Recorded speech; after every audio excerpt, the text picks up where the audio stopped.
Hello, dearly beloved. This is Reverend Anna Kreisel Humble. I am going to be giving you a quick bird's eye view of Holy Conversations. I'm going to try to go through this quickly. I know that everyone doesn't have a whole lot of time, and you don't need a whole lot of details. It's really quite simple. This is for both leaders and lay members of our congregation. Just a quick overview of the process that we are engaging in as a congregation. So here we go. First slide, strategic planning as a spiritual practice for United Christian Church of Austin, Holy Conversations, memories, hopes, and appreciative inquiry for positive change. So this process is based on both Holy Conversations, a book about planning by Gil Rendell and Alice Mann, as well as Memories, Hopes, and Conversations by Mark Lyle Branson, about appreciative inquiry in congregational change, and also classic works on interim ministry, if you want some more information on that. All right, second slide. What is Holy Conversations? Holy Conversations is a spiritual practice of strategic planning through a series of structured conversations about what a congregation believes who God is calling them to be, what God is calling them to do, and who is their neighbor. And coincidentally, those are the main questions on the congregational profile that we'll be putting out to search for a new senior minister. Why are we doing Holy Conversations? Slide 3. Our congregation has not engaged in a long-range planning since 2012. That's a long time for a congregation. That was under Reverend Tim Tutt. The interim time is an ideal time to engage in this process. Through congregation-wide input, we will articulate who we are and where we want to go. These statements and plans not only crystallize our effectiveness and focus as a missional organization, they also articulate to pastoral candidates, potential ones, exactly what our needs in a senior pastor are. So that's why we are doing this and why we're doing this now. Next slide. Who should participate in Holy Conversations? Just like voting in our upcoming election, the more voices that join the conversation, the more representative our strategic plan will be of the true mission, vision, and values of our congregation today. Everyone, our elders, our children, our youth, everyone is encouraged to chime in with words and artwork. We'll have different ways for younger members our children to respond. There'll be different supplemental activities in addition to conversations. And even if you feel like, oh, I'm a new member, or oh, I'm not that active, please, you are still invited to join the conversation. And this is a really important point here. Our conversations and what we choose to focus on will form our identity as an organization. And our identity will form our strategic plan. And our strategic plan will determine the future for United Christian Church of Austin. So by participating in this process, by engaging in these conversations, you are determining the future of your church. Now I know what you're thinking, but where? Where are we going to have these conversations given COVID?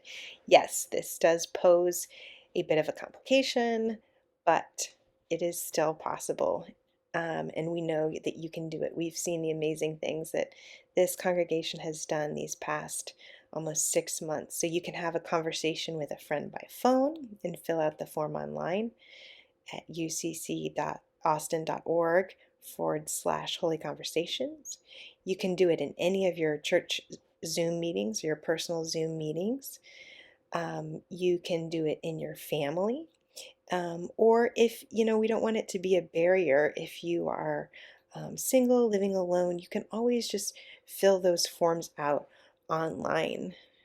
by yourself as well. But really, we want this to be a conversation. So it's really best if these conversations happen in groups of about 2 to 3 people. When? When should you have a holy conversation? Anytime you want, as often as you want, and with as many people as you want. But generally, we'll keep each conversation, each topic up online for about 3 to 4 weeks before we start reading the responses and pulling out the common threads and themes for our team that will be using those threads and themes to make our statements and strategic plan. How? Well, first, how to have a holy conversation. It's really quite easy. First, keep your group small. We've said before, ideally these conversations happen in groups of 2 to 3 people, never more than 6. In some of our first trial holy conversations with hymns, we did bigger groups just so people could get a hang of it. But we really want to keep these small, intimate groups so everyone gets a chance to really share deeply and that they don't go on. With big groups, sometimes they go on for about an hour, they can be very long. And this gives everyone time to share in a deep way and get to know each other better. Second, practice appreciative inquiry. Now, what does that mean? So, in every church, every organization, some things work well. In our church, a lot of things are really, really working well. And the language we use and what we choose to focus on creates our reality.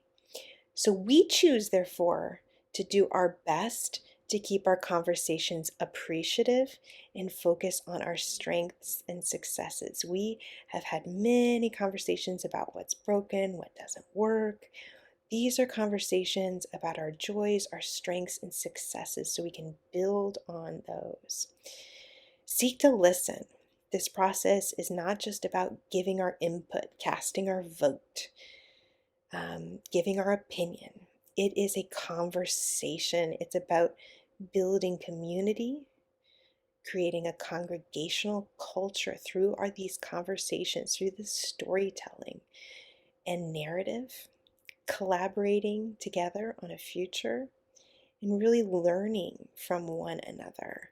And so to do that, we have to be open and we have to be ready to receive and listen. That means not just formulating my answer, but it means really concentrating on what the other person says, really thinking about it. And so that's why it's best that, again, we don't fill out these forms online unless we really have to, but that we have these in conversation with others, because I learned things about our church from you that I didn't know, and you learned things about our church from me that you didn't know. And then last, share your responses from your conversation. You can just submit them online at uccaustin.org/holy conversations. Or for those that do not have internet, we will be mailing out forms as well. And I have another slide right here that gives a little more detail on that, on the online forms, the mail. And then if you miss that holy conversation, there will always be one last chance in the last coffee hour before the conversation closes, that Zoom coffee hour breakout room following worship. All of the coffee breakout rooms will be having a holy conversation. So if you forget and time passes by and you don't have a holy conversation, you still have one more shot in coffee hour.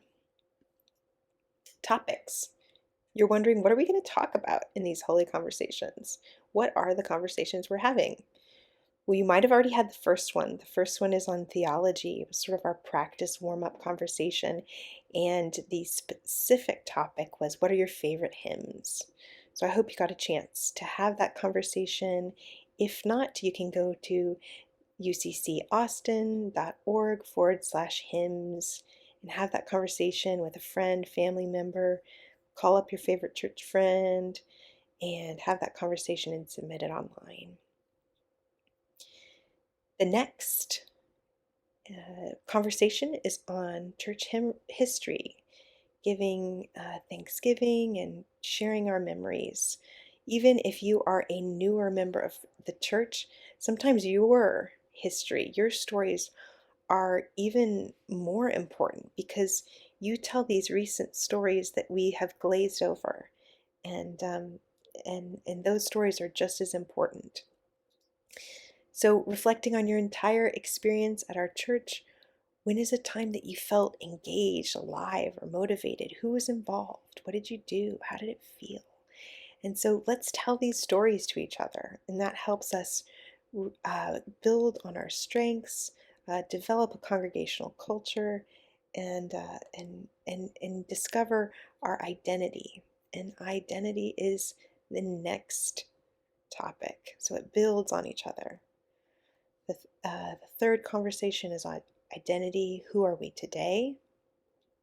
And who is God calling us to become? And you'll see some sub-questions underneath there. Feel free to pause the video if you want to take a closer look at any of these questions.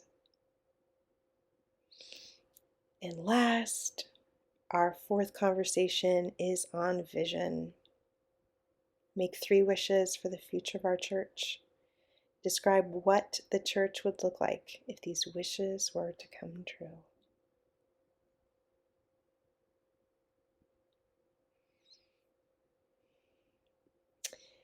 And so that is just an overview of Holy Conversations. I'll do another short little video about what happens after Holy Conversations. What do we do with all of these words and stories and memories and hopes? What are we going to do with all of this information? And so you can watch the next video to find out. Thanks so much.